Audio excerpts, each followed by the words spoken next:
Fun.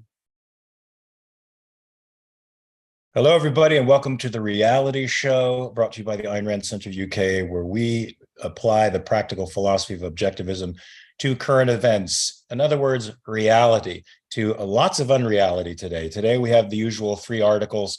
The first one deals with the Secretary of Energy who took a road trip from Charlotte, North Carolina to Memphis, Tennessee to demonstrate the efficacy and awesomeness of electronic vehicles. But then she sort of came into lots of supply issue problems along that short little route. And the NPR article, that's what the article is from NPR, was a very positive review of electric vehicles and tried as much as possible to cover over lots of the demonstrable difficulties that owning one of these things will become for you and I. By papering it over with lots of fun excuses. But there's so many issues, not only with the vehicles, but with what the Secretary of Energy decided to do to make sure she could have charging stations at her beck and call along the route. Says something about the way political power is used arbitrarily. I think there's lots of things to discuss in this article. Hopefully you guys have read it out there so you're not in the dark. The second article will be about Leonardo DiCaprio using a diplomatic vehicle to go get around London and avoid traffic. I personally don't have any issue with whatever way a rich guy wants to get around traffic in London. I hear it's crazy. It's all kinds of insanity with respect to trying to keep congestion down there. I have more of a problem with what diplomatic immunity actually should be and what it seems to what is an ideal and what it seems to be in practice. We'll maybe talk some more about that. And then a Dutch artist was paid a certain sum of money, somewhere in the neighborhood of this will be right up Linda's corridor. Was paid lots of money, let's just put it that way, to reproduce a couple of pieces of art. What he gave them was two blank canvases entitled "Take the Money and Run." His justification, which we'll probably do a verbatim. Oh, and Wazar, of course, is going to have to talk about this. His justification for it was very odd. I didn't quite understand it. It would have been funnier had he just stuck to the punchline, "Take the money and run," and made fun of conceptual art. He didn't. He tried to make it a political statement, which is very strange to me. You guys could see it at the end. It's a punchline of the article. Anyway, let's talk about these things. Let's see what happens when we inject a little bit of reality into lots of unreality. Let's start first with the electric vehicle trip taken by the Secretary of Energy to prove how awesome it is to own an electric vehicle. One of the examples that NPR used, which I thought was funny, Linda, I'll start with you since you're first in my queue here, was they show a picture of a street, I think in New York City or something like that, in the early 1900s. It's all horses, one car. And then they show 13 years later, it's all cars, one horse. And they're trying to make the comparison to electric vehicles today. Yeah, there's not many electric vehicles out there on the road yet. There's not a market for it yet, but there will be. But the distinction between these two things, it shouldn't be conflated here, is that all those cars became affordable because of the free market. And the market demanded them. That means people making free choices wanted those cars, as opposed to this command top-down orientation where the government is forcing values upon us and pushing us to do something and to buy a product that most of us probably wouldn't. And this trip, I think, is a perfect example of why most people would not buy an electric vehicle, especially for a road trip. Linda, what do you say to all this? Well, first of all, I have to wonder if all of these people that are buying these cars are buying them because they're making an educated decision, that they've done their research, that they know everything that's involved with buying or driving an electric car. And I don't think they are. I think they were sold. I think this was a very obviously environmentalist driven campaign to make it a better planet, right? Save the planet. And I think they're buying them out of guilt. I don't like them. I don't like the way they sound when they back up. It sounds like a B movie to me, and they're outside my gallery spaces all the time. I worry that, kids can't hear the cars anymore when they're coming down the street. There's tons of reasons, that some of which are, a little superficial, and others are serious. And I think this was a demonstration of not only how entitled some of these politicians seem to think, that they are, that, oh, we can just block off this space while this family with a baby in the car on a very, very hot day can't charge their car. There aren't. Oh, this is something we should get into for anybody who didn't read the article. So after 30 days of planning this trip, where they mapped out very meticulously all the stations that they could stop at to what they call quick charge and for longer duration charges, they still had issues finding chargers. And oftentimes we're stuck in lines waiting for chargers, even for a quick charge, which, by the way, is 20 minutes. Last time I looked, it doesn't take me 20 minutes to fill up my gas tank. And there was a point at which they started blocking off chargers ahead of time with gas run vehicles so that the entourage could go through there without interruption, preempting everybody else who was standing in line during some of the hottest days in recorded history. Some of these people, one in particular, had a baby. She complained. She went to the police. The police could do nothing about it because technically it's not illegal to stop up an electric vehicle spot with a gas vehicle. I'd like to think it's probably the fact that it was the Secretary of Energy doing it too that gave this person a little bit of privilege. So that's horrific. That is horrific. So we're talking about a energy supply problem, number one, that they haven't sorted out yet. The fact that these cars can only go a certain amount of time before being recharged makes a 790-mile trip a 4-day excursion. Now, granted, along the way, they're making pit stops, they're talking to people, but the NPR, the guy who wrote the article, attempted to make it sound like this isn't an interruption to my day, this is an inconvenience, you have to stop for lunch anyway. Oh, you know what? When I'm going on a cross-country trip, which I do, I drive from LA to Pittsburgh for the show that I do in Pittsburgh, I can go through a drive-through. I don't have to stop. I can keep driving all the way through. My life doesn't have to be inconvenienced for 30 minutes or 8 hours to refuel. And those are just some of the problems, Linda, that you touched on. Wazar, what do you say about this? Yeah, I think it was a ridiculous publicity stunt on their part. Just to cover some of the problems that the article actually admitted and openly addressed is that planning a trip is obviously more difficult with an electric vehicle. There's not enough chargers across the land to make it simple. Most of the chargers aren't fast enough, and there's different types of chargers that charge at different rates, I guess, and they are becoming a little faster. And then I guess the chargers are a bit unreliable. Like if a lot of people come up to them or something and they're broken, or, like the one that they ran into in their publicity tour there. And in California, we have the bizarre circumstance of power grids being stretched to their limit, and jerk-offs like Governor Newsom saying, please don't charge your electric cars at night because it stresses the power grid. Okay, good luck fueling up. I guess that means lost work the next day. What do you think of that, man? Another interesting thing that's happening, and I just stumbled on this yesterday again, is the rental car fleets have flooded their parking lots with electric cars.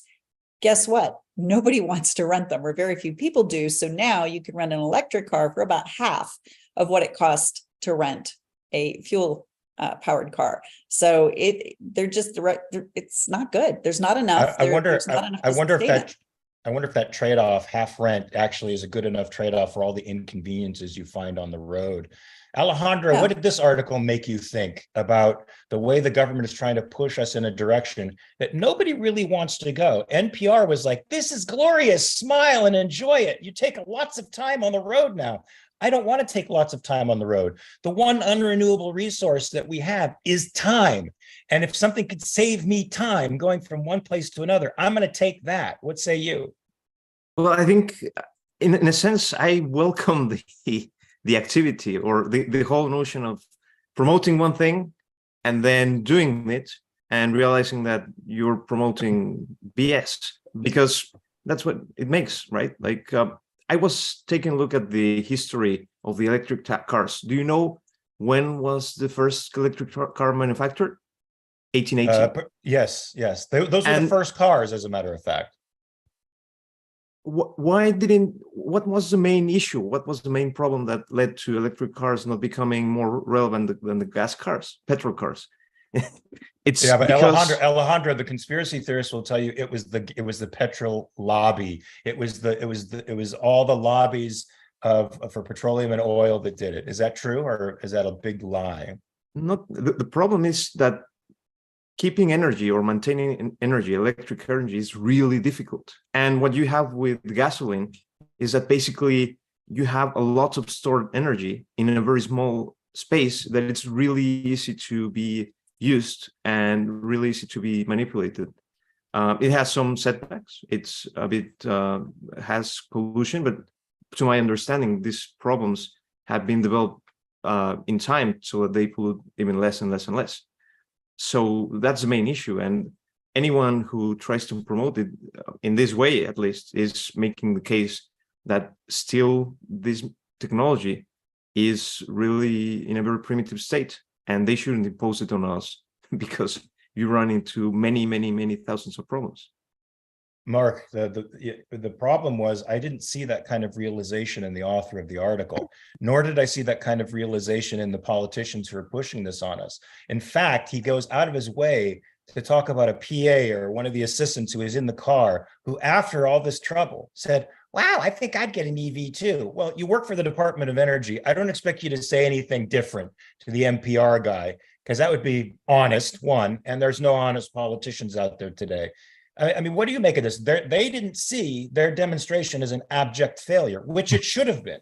Of course, it told them to spend more of our taxpayer dollars on this to try to force more infrastructure down our throats. But what does this say about their evasion? Yeah, well, so it's always enjoyable when pompous windbags make fools of themselves. I personally enjoy that, and watching this happen. But it's the standard government problem. Create a problem through your intervention, and then the only solution is more government power, more. So of course they say, look at how great this worked, meaning if only we had more charging stations, if only the government had more power here, this would work brilliantly. And so the PR campaign is for exactly the people who it's meant for, people who don't think about reality, don't care about reality. They just want the hot new environmental virtue signaling thing. Now, Mark, you said earlier there's a difference between technologies that are driven by market forces and technologies that are driven by government intervention. You know, I think about Sesame Street. One of these things is not like the other, and it's misallocating resources. I am personally a huge advocate for electric vehicles because there's a lot of advantages to the powertrain. There's an incredible amount of really cool features that come with electric vehicles, but we have to have the infrastructure for that. And that can only come through market forces. When you try to push ahead electric vehicles, the companies that take subsidies don't actually push forward the technology in the places where they would if they didn't have the subsidies. It actually distorts how the technology grows because they have to create things that serve the subsidy rather than serving the actual market. And so when you add subsidies to this amazing thing called electric vehicles, right? Because once we get small modular nuclear reactors like as a norm, right? I believe the future is that we're going to have nuclear plants all over the place, and we're going to have an enormous amount of electricity, and then we'll be able to power these electric vehicles, and it will be fantastic. But the technology we're developing is ill-suited to reality because it's adapted to subsidies rather than the market. And That's so true. all of this is just the classic example of government intervention, right? Just because, I like to say, just because the government wants to do something doesn't mean that it's wrong. It doesn't mean that it's not good just because the government wants to do it. But just because it's good doesn't mean that the government should do it, because the government's just going to create problems. And it's just a perfect storm. I think this story encapsulates all of that. Yeah, indeed. It gets into Bastiat's fallacy of the seen and the unseen. This diverts resources away from what we want. Everybody wants clean, efficient energy.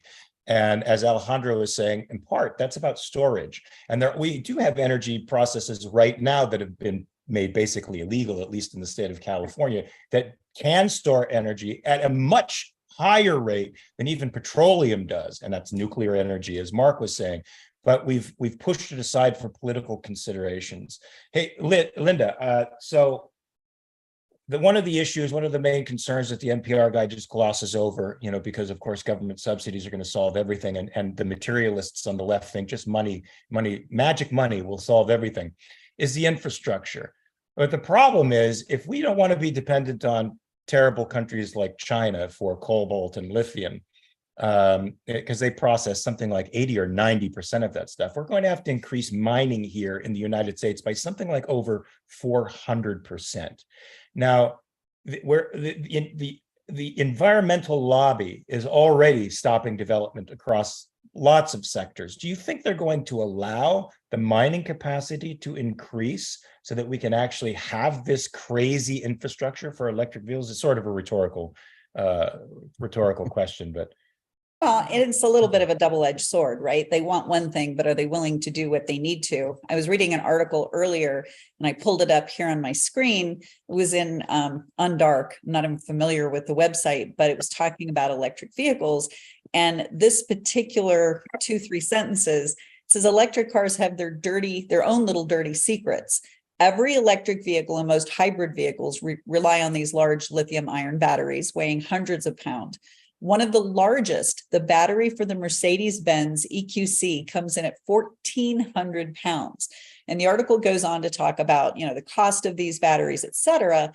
But the interesting part is when it says they require ingredients sourced from polluting mines and smelters around the world, and they could ultimately contaminate soil and water supplies if improperly disposed of. So here you've got your environmentalists screaming, this is going to save the planet, when what these batteries are likely to do, it's probably a lot worse than what it's undoing. Yes, but Linda, it relies on slave labor and cobalt mines in the Congo, and the acid lakes that are the result of some of this strip mining that they do for these rare earth metals and stuff. That happens in Asia, so it's not really our problem. And we don't have to worry about the POCs out there of the world. That's what's so ironic about this, is that these folks virtue signal not only about how they want to save the planet, but they're for the poor, the benighted, the poor people in Africa, the people in the Amazon rainforest. And yet there's probably isn't a policy I can think of within this whole spectrum of electric vehicles that doesn't in some way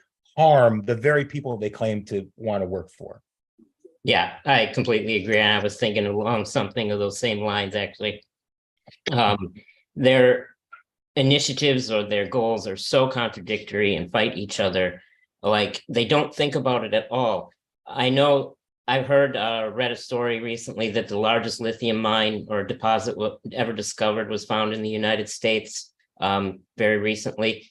And it's bigger than what China has and, any other country, but I bet you the environmentalists are going to be fighting that tooth and nail because it's, mining. And even if we don't mine there, well, then the Chinese are going to continue to mine. And don't you think that the United States could do it cleaner than China, judging just by the record and the statistics that we know about how both countries are dealing with environmental stuff? So it's all you have to do is see a picture of Beijing or Shanghai, right, and see that you can see the air. There's an issue with pollution over there that needs to be taken care of more than over here.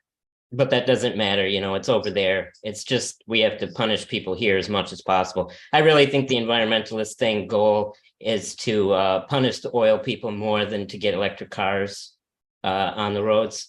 They want to stick it to them and get us off oil, however that happens. And then once we get there, we'll deal with it, even though they'll just want to ban electric cars then. So. And they're very hypocritical about the way they do so much of this. We've seen it, we live it, and I'm tired of it. I think, they want to ban fossils, but I think more than anything, their target is wealth. Their target is happiness. Sure. Their target is living on this earth, which I think they despise. Alejandro, do you agree with that, or am I overreaching?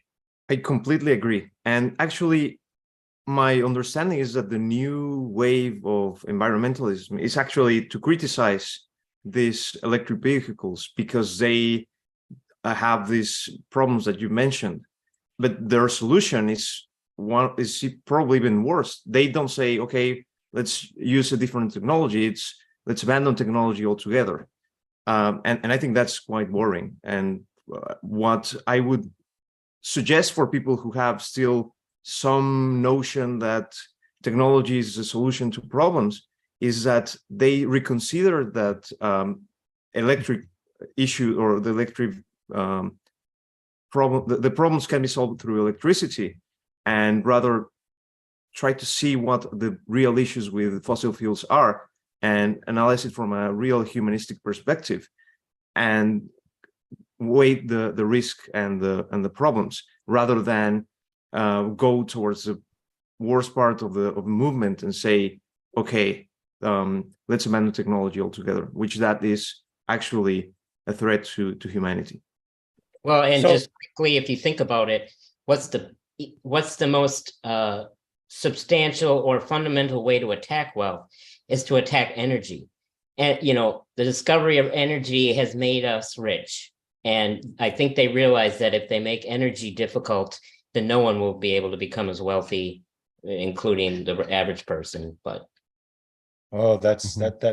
may be stumbling onto a new conspiracy theory, but I think there's something oh to boy, it. Yes. sorry.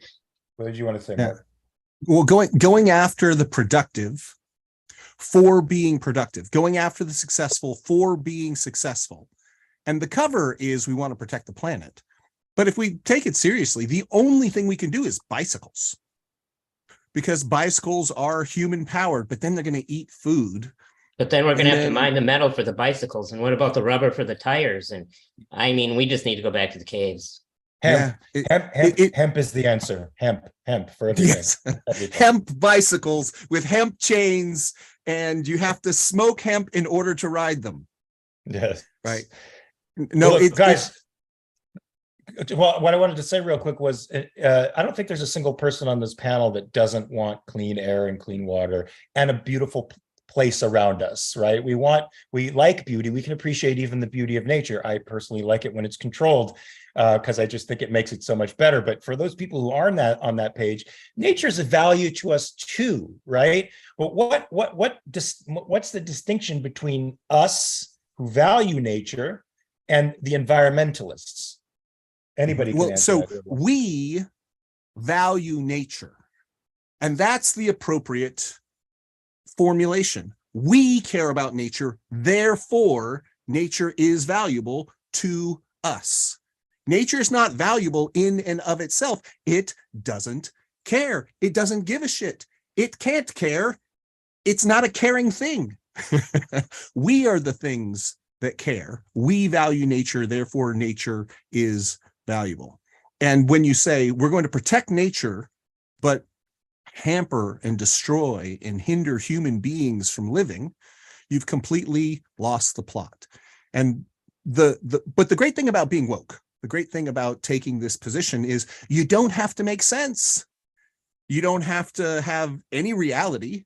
All you have to do is be against the thing, not what you're for, just against the thing. Even if you're against things that are mutually exclusive, doesn't matter.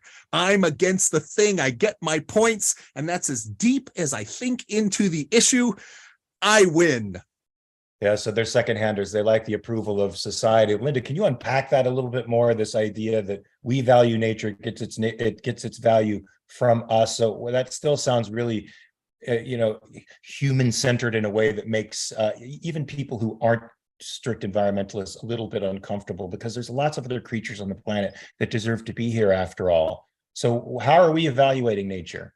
So perfect lead in to the last 2 days I've spent up in Grand Teton, Grand My Teton nature. National Park and in Yellowstone. And last year, there were some really bad floods, particularly through Yellowstone, that destroyed bridges. There were landslides. And a year later, they're still doing road work. They're repairing, they're blasting. And guess what? All of that work is being done using fossil fuels. I did not see a single electric vehicle out there making any of these necessary repairs so that we can enjoy this beautiful environment. And, these are two of the most beautiful national parks, I think, in the country. I love spending time there. I love living in an area where I have clean air and clean water. But the reason I have those things is because of fossil fuels, because of the work that they're able to do. So thank you for that absolutely wonderful intro into that, because I didn't see any electric vehicles out there, not a one. And you know what? Maybe the flooding wouldn't have been as impactful had they used fossil fuels to create a greater infrastructure there, so that there wouldn't have been such damage to everything. We need fossil fuels, folks. Fossil fuels, energy, we need more of it. The richer we get, the more we need of it. The good news is that the richer we get, the more we can prioritize uses that are cleaner and less impactful to us, and as a result, to other beings as well. Yes, Mark. Yeah, as well as Alex Eckstein points out so clearly, we're not confronted with a safe and friendly nature that we are like violating. We're confronted with a dangerous and constantly shifting nature that we need to find our way through. And if we want to have beautiful parks, if we want to have water for California, Lynn and I live in California. It's like, in order to create the water necessary for the people, we need to build reservoirs, but the environments won't let us do reservoirs. In California, they're spending money on bullet trains to San Francisco, from Bakersfield to San Francisco. No, that's more important than storing water.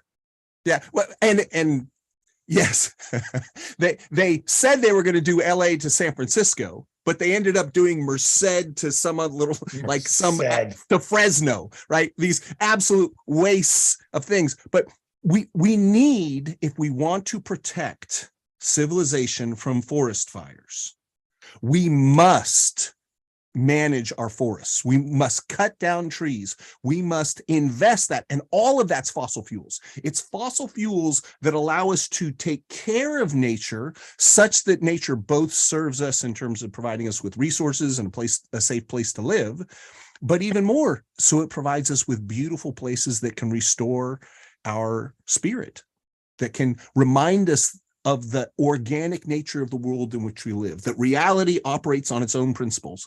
And the easiest place to discover that is by going out into a natural environment, preferably one that is man-maintained for human beings, so that we can see how it all goes and we can breathe in the majesty of nature as well as breathing in the majesty of skyscrapers.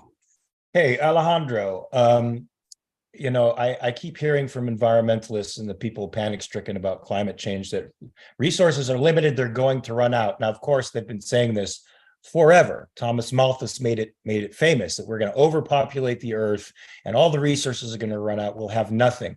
Now, in my opinion, resources are finite because everything in the universe is finite. But the only thing that we really have to worry about, the one finite resource we really have to worry about, is time. That we can't get back, our time.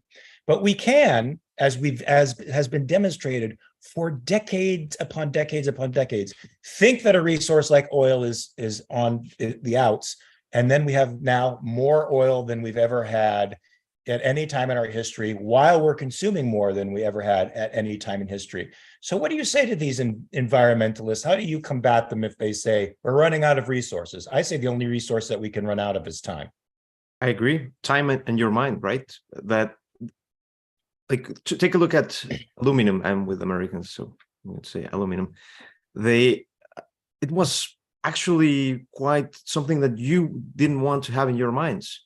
And it wasn't until the 1950s that a guy arrived and said, wow, we could use this for so many things. And it became a resource. And it was useful for once and for all. And it's only because we are able to discover new things and discover new ways of producing new stuff and new ways of realizing that we can do different things, such as fracking, where these kind of stones were lost in the wild, where we knew that they had gas and oil, but we weren't able to discover them. Like Ellis Wyatt in Atlas Shrugged knows that he can do it, and he's going to do it, but then he disappears. So we know that if we want to create things, it's not the material resources that we need, but rather our capacity to deal with that kind of stuff. And as well, the thing that production will give you is time for you to spend it otherwise rather than in senseless production. Yes, folks, the one thing technology gives us, well, many things, but the one main thing that is pro-life is that it gives us time. Ironically, I think the Marxist vision of being able to be a poet one day, a painter the next day, to indulge your fantasies is actually sort of the end of a real capitalist society where you have time to really become the person you want to be at any time. I mean, I see people dabbling in America in a way that they can't in communist countries. Before we move on to the next topic, let me just get to a couple of super chats here. Apollo Zeus with £2. Anyone see Michael Moore's documentary Planet of the Humans? Opinion? I have not seen it. I try not to watch Michael Moore, even though he's a very good storyteller. He's got a very interesting relationship with the truth. Let's just put it that way. Roland Horvath with 5 Swiss francs. If there's ever an electric car technology that actually works, you can count on environmentalists to hate it. Now that may be true. If it actually works and it actually makes people happy and wealthier and makes them more efficient, they will find a way not to like that. Very good call, Roland. Jonathan Honig for $4.99. Catherine for $1.99. I'm loving this discussion. Thank you. Also, Alex should be in on this topic. Yes, but Alex is busy changing the world right now in his own way. Well, folks, Leonardo DiCaprio is at it again. He's running around London in a diplomatic vehicle to avoid all the traffic and whatever other issues the peons of London have to deal with on a daily basis. And it merited an article, I guess, because it stimulates some question asking on the part of the people who read the article. Is this right that he's doing this? But I didn't. Is it appropriate for a diplomat to lend him his car for that purpose? That's definitely questionable. Should diplomatic immunity extend to being able to break small laws in a country or to get advantages over people? I don't think so. Diplomatic immunity was just meant to protect you from the political class hurting you because you're a member of you're an enemy. It's not meant to give you immunity to all law and make you a sort of god. Apparently, these guys at the United Nations will double park and just leave their cars in the middle of the street. Nobody can do anything about it. It causes traffic jams. I think that inspires the wrong kind of behavior. But Linda, what do you think about Leonardo DiCaprio doing this? Should he be able to, go fly above the traffic, so to speak? Well, if he wants to get one of those electric flying vehicles we talked about a couple of weeks ago, then, go for it. But I think this sense of entitlement when people are abusing the system, diplomatic immunity is, it's been around seemingly forever, but it's designed to facilitate relations between states. And more importantly, during periods of political tension and armed conflict. That's what it was designed for. So here you've got somebody with an enormous amount of money, and whether he's paying for it or not, there's plenty of other ways he could find to get around the city. It's a very difficult city to get around sometimes. Yeah, just taking advantage of something that really wasn't meant for you, Leonardo. Yeah, I mean, see, the Constitution makes these kinds of provisions for politicians so that the political system can't be used against them. You can't raise or lower somebody's salary, the president's salary during his term, so his salary can't be manipulated by Congress to manipulate him. Congress people can't be held liable necessarily for the things they say on the congressional floor, which I think is also a good idea so that they can speak freely. But diplomatic immunity doesn't mean you should run traffic lights, cut off people, stop traffic, or do whatever the hell you want, or loan that privilege to somebody who is not a diplomat. What do you think, Alejandro? Am I crazy? No, I agree. And actually, there is a case here in the UK that happened in the course of the last 5 years, where actually a diplomat killed by mistake driving a car, poor little kid of 8 years old, and she went back to her country and she basically lived her life normally. I think she came back a year ago to face some charges, but it was just because she of goodwill with her, but not because there was any legal recourse against her. In a sense, I envy some of the Leonardo DiCaprio's capacity to do this, because anytime that I hop into a car and try to drive here, I feel almost guilty. There are cameras everywhere. You just park your car and you say, "Oh, did I drive well? Did I respect all limits? Am I going to lose 6 points just because of today's drive?" But on the other hand, I think the whole issue of diplomatic immunity, and specifically this, is simply crazy. Woz, what say you?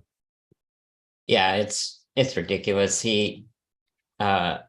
I question right away the diplomatic immunity as well, and how it can't. Why is it not limited to only emergency situations, objective emergencies? That's when you can, just like when a policeman or an ambulance has an emergency, that's when they can break those laws. They can't just drive around however they want all the time, but these diplomats can. It seems crazy to me. And then for them to be able to loan it to someone else, how does that even happen? How do they? It's like it's being designed to be abused. And then, for someone like DiCaprio to use it is just ridiculous too, knowing his environmentalist shtick. He wants everyone else to compromise their, what's the word I want to see? Joy? Yeah, right. Joy, Convenience? simplicity in life, cheap energy, but he can't even be bothered with the inconvenience of traffic. So Well, shouldn't he have been in an electric vehicle? I'm sure he paddled across the Atlantic to get to London, right? I mean, Right, it's exactly. total hypocrisy. He's pretty famous for going up and down the coast of Europe in a big yacht. But maybe it's somebody else's yacht. Yes, apparently there are photographs of him rowing it with his latest 25-year-old girlfriend. Mark Lewis, what say you to this fiasco? You mean his latest 24-year-old girlfriend once she turns 25? That's right. Turns 25. Yes. Right. I'm torn. On the one hand, his hypocrisy is hilarious. Again, yeah, I just always find that entertaining. And he's successful, and he's using his success in the ways that are available to him. The diplomat can justify through some crazy narrative structure that Leonardo DiCaprio needed that car, and that was tied back. And once you put the system in place, I'm not at all surprised that people within that system abuse it for their personal gain. That doesn't surprise me. Is it morally unsanctionable? Of course. Is it an indication that the system itself is broken and wrong and shouldn't be the way that it is? Of course. Leo DiCaprio is kind of a hero of mine. He's a fantastic actor. Seems to have a great work ethic. He's been incredibly entertaining to me, and he is someone who seems to live by his own values and then says whatever he needs to say in order to appease the virtue merchants. But he actually lives by his own values. And I'm like, yeah, Leo, go for it. There's a stupid system. You are abusing the system appropriately given the nature of the system. Glad it came to light. Maybe we'll actually do something about it, because typically, something egregious needs to happen before a stupid rule gets challenged. And perhaps people's hatred of success. I think you're giving Leo a little more credit than he deserves. I don't think he's morally very deep. Well, not to mention, he's a great actor. He went in London, he wore a mask and a hat and black. He was hiding because he knew people would have a fit. He's a coward. Well, I think he's also hiding because if you're Leonardo DiCaprio, you can't go anywhere without people bothering you. I mean, it does become a nuisance to everyday life if people know who you are and you're that level of celebrity. So he's probably hiding for that too, so he could just walk down the streets. But I don't think he's hiding because of guilt. I don't know that he experiences the sensation of guilt. There are famous actors like Marlon Brando, who he might emulate, who said guilt is a useless emotion. I don't think so. It's certainly overplayed and overused. But if you've done something wrong, it's a mark of a healthy psyche to feel guilt about it. Now, Linda, let me ask you a question. I'll go down the panel and ask this question. Would you have done this had you had the opportunity to get around London congestion? Ouch. That's a tough one because yes, it is very difficult to get around. And would it be right? Would I be tempted? I would probably be pretty tempted, but you know what? I'd find something else to do. What about you, Waz? What do you say? Yeah, I don't think I would, but I would be tempted too. But yeah, the law just needs to change. Maybe I would do it just to bring light to the irrational law somehow. Which I don't think was anywhere in Leo's consciousness at all. Alejandro, you're given the opportunity to get around all of this congestion by hijacking this diplomatic vehicle that take you around wherever you want to go. Would you do it? Yes or no? If I lose my license, I would. Yeah. Without you, if you wouldn't lose your license, you would? If I wouldn't lose my license, I wouldn't.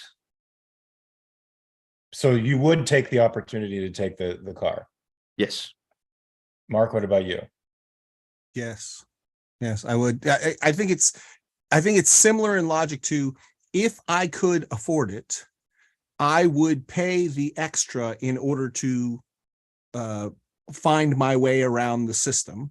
And if I had the connections, I would do it, because why is it so congested? I mean, partially it's congested because of the reality of infrastructure, but the infrastructure is specifically designed, right, so that people can't change it in order to make it better. If the traffic congestion were left up to market forces, people would come up with 1,000 expensive options about how to get around the city better, but that's not allowed. And because that's not allowed, my ability to take care of it, it's kind of like it is appropriate to receive welfare and Social Security, right? Because you've paid into a system far more than you've gotten from it. And the system is rigged.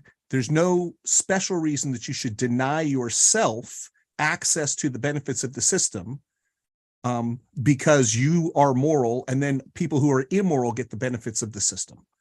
It's complex, but yeah, I'd probably do it. It's such an ugly scenario. Well, folks, I guess the last thing we get to here, the Dutch artist. Wait a minute, Mark. Yes. Wait. Oh, yeah, that's a tough one. Like you, I would. My gut reaction at this point, without thinking it deeply through, is no. If it were some other privilege that weren't abusing the system of diplomatic immunity, sure. If I could, if there's tour guides or something like that, or chauffeurs that have a way of getting around that's easier, private, sure. But abusing a sacred tradition that's there to protect diplomats from the political class abuse. I'm certainly not calling, it's not a statement. If I were to objectively say, I took this to highlight yada, yada, and I did it before I went out there to show how evil the system was, how it creates status that shouldn't be there. That would be one thing, but yeah, I don't think I would. Although I agree with Mark, I'd do anything to try to get around the bullshit if I can. And if it's there in the system, it's not my fault. I didn't create that. I'd rather have it another way. But because I'd rather have it another way, I'm more morally entitled than the person who would not rather have it another way. So what do you guys make? I want to go to the artists in the room first. What do you guys make of this artist who was commissioned to duplicate two terrible works of art? I got to tell you, the works of art that they wanted to commission, I didn't see them, but just the description of them seemed terrible. But what he gave them instead were two blank canvases. Now, this cost something like what, £60,000 or somewhere in that neighborhood, plus a fee for his own artist's fee, whatever that was. I don't remember the exact numbers. And he gave them a black canvas, which they accepted and and displayed for a time. Now, I get the sense that this probably wouldn't have gone anywhere had it not become very famous. It became viral, it got on the news, and the company probably felt, the museum probably felt that they were duped, as they were. I mean, the title of the piece was Take the Money and Run. But the artist's justification for it seemed really bizarre to me. Linda, what say you about this whole thing? And do you agree with quote unquote conceptual art? Now, I think all art is conceptual, but the way they mean it, can you describe what they mean by conceptual art that's different from the way our conceptual art is? My first problem with the whole thing was that the museum displayed it, right? I mean, that I had a hard time even going, and you did what? And I see this sort of thing all the time. I see people pay ridiculous amounts of money for worthless crap.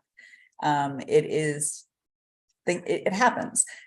We just got a beautiful commission for John, and it's meaningful. It's gonna tell a story. What did that blank canvas, what story did that tell?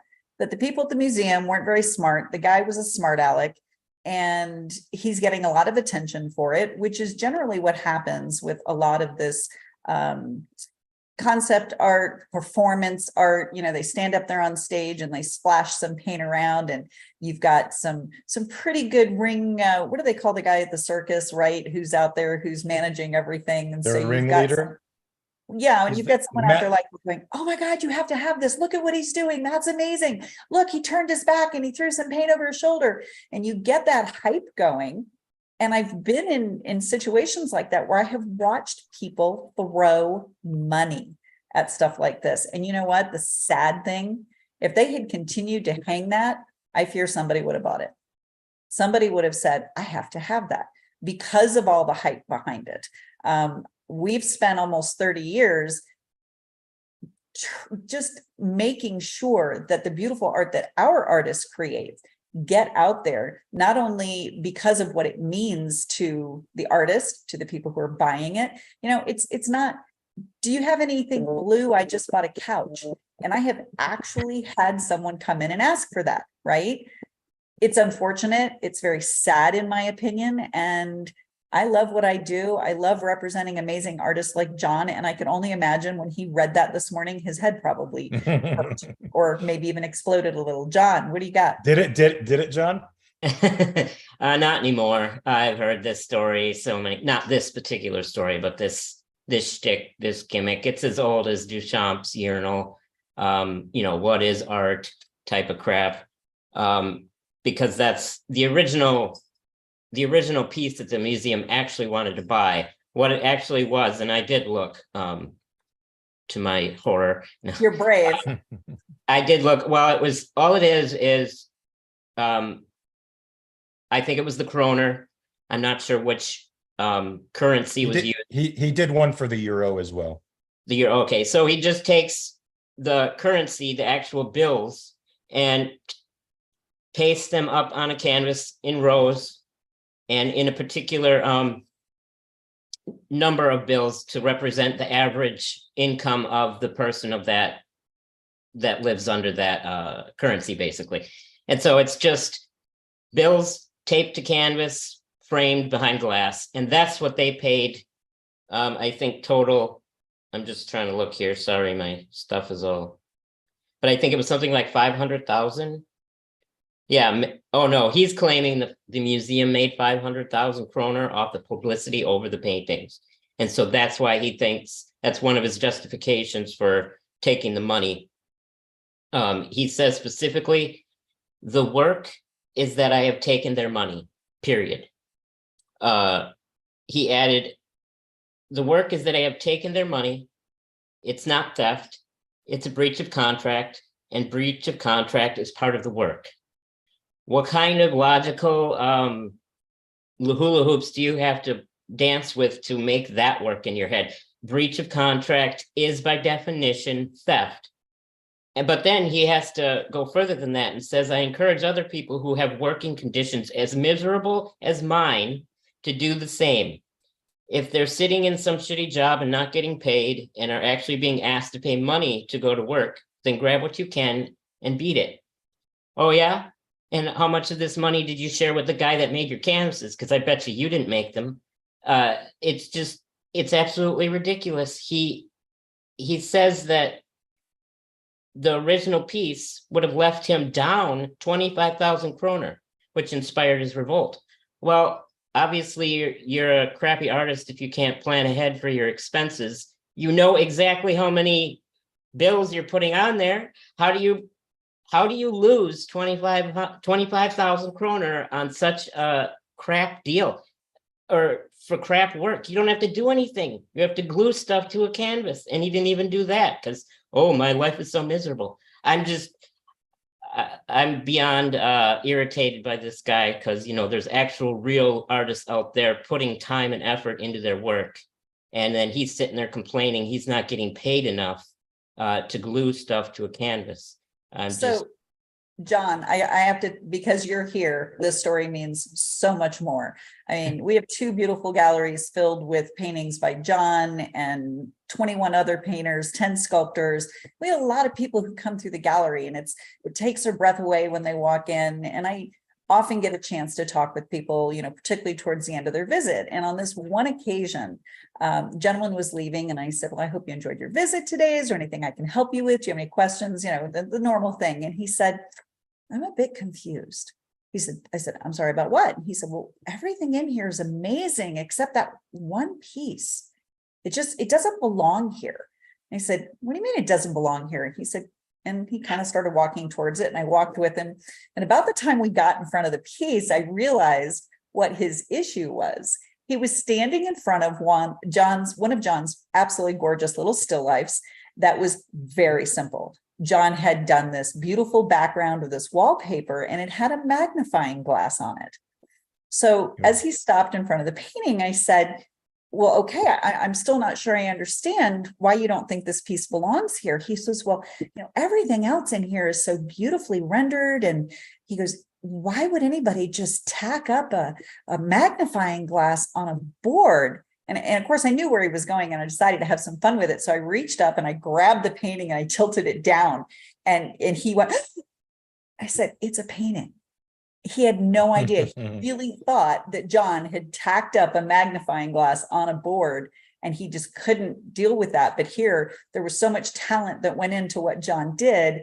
We had a great time. We had a great laugh after that. And he still keeps in touch with us. Yeah, by the way, I don't know if this is an illusion, John, or if this painting behind you keeps evolving and evolving and evolving. Every time I see it, there's more detail, more light behind the clouds, more rendering of the waves. It's becoming this real entity behind me, and it's pretty great to see. Thank you. Yeah, I appreciate that. It's something I work on a few hours every day, and it's both an illusion and a painting. That's pretty amazing. I love that. Now, Mark, Alejandro, you guys are not painters, but whoever wants to start this can. Did you appreciate the conceptual art, or did you think it was a scam? I'm tired of artists telling me, making political statements, damn it. And not even good ones, when their art just sucks and they're using it as it's not art. It's not art. You're right. But they're claiming it's art so that they can make this bogus political statement. What did you guys think of this whole fiasco? So it's the postmodern twist, right? Instead of actually creating something, you comment on the process of creating, and that's supposed to be art. And so, of course, it's silly. It's a 5-minute conversation. Oh, that's actually clever. You're changing the perspective. That's neat. It's not 50 years, 100 years of people taking it seriously. It's mind-boggling to me. The interesting thing is that you could say that although the pieces that he was supposed to recreate are not art, because they're just, again, it's a 2-minute idea executed without skill, right? So it's not art. It's not. But the funny thing is that for modern art, it's objectively valuable because there's real currency in the art. And so he took the objective value of the art and took that away and exposed it to be nothing. And I believe that the inadvertent commentary on the nature of postmodern art was actually quite effective.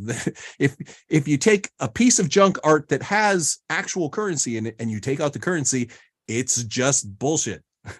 And so I kind of like that from a postmodern perspective. But speaking Alejandro? of bullshit, I've seen bison or bulls in the park create better art that they leave behind when they walk away than Is Alejandro still with us? Alejandro, what Yeah. do you think of this craziness? Just a brief comment. I think that in the past, artists used to be edgy or avant-garde. Like this thing is the thing that we've heard about, what, for 60 years? Nobody's surprised about this. It's just the next funny thing that comes up. Just as funny it was with the banana that was stuck to the wall and someone ate it. It's so boring. It's not. No one is surprised. No one is even moved. That's it. It's so.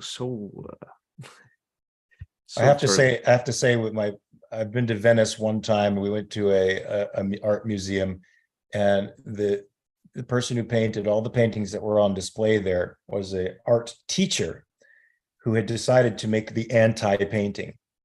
So what if there was even a good composition in the frame, he ruined it somehow with spray paint across it or something. But most of the time his composition was awful. I actually felt abused by the time I came. I can't believe I went through the whole damn thing. It was like, I paid €10. I might as well see the whole damn thing.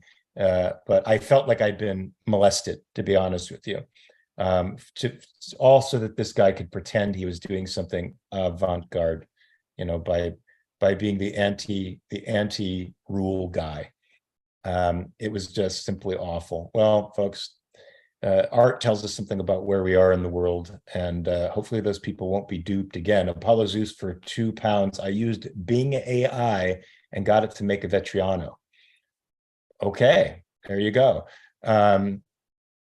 So folks, I guess that brings us to the conclusion of today's reality show. Any final comments? Anybody want to make any final comments on any of the topics that we have had today? I've learned a lot from you guys.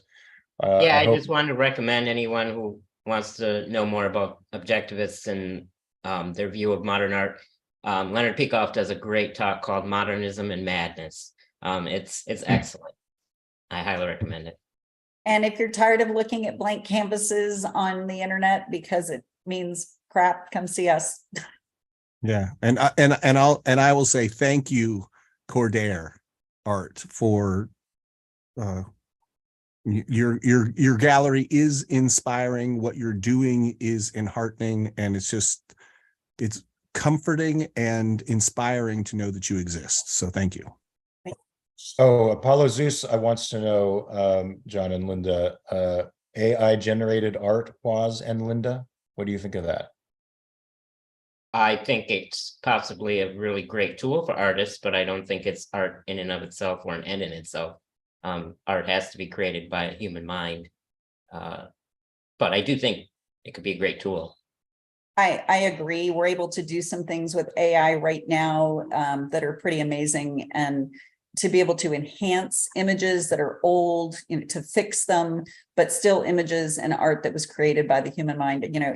So one of the super chatters mentioned Jack Vetriano. It's one of my favorite artists. Quentin and I own 2 pieces, but I'm not going to do it on the computer. I'm going to go out and hang it on my wall where I can enjoy it every day. And that's what we do. Yay. All right, guys. Well, there's no announcements today. If you like this content, please like or subscribe. Spread the subjectivist stuff around the world. We need heroic art like this. We need stuff that makes us feel good when we look at it, that makes us feel strong when we look at it. Why? Because we're human beings. We can see the end, and it's really good for us to know that it's possible to achieve what you want, what you value here in the world. Right now in this world, it's possible to achieve happiness. And that art that you see behind you makes you feel that way, as it should.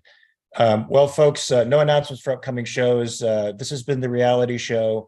I hope you guys have a great day. Thank you, panel, for everything that you've done. Always remember, folks out there watching and listening, to check your premises. Peace. Cheers. Take care.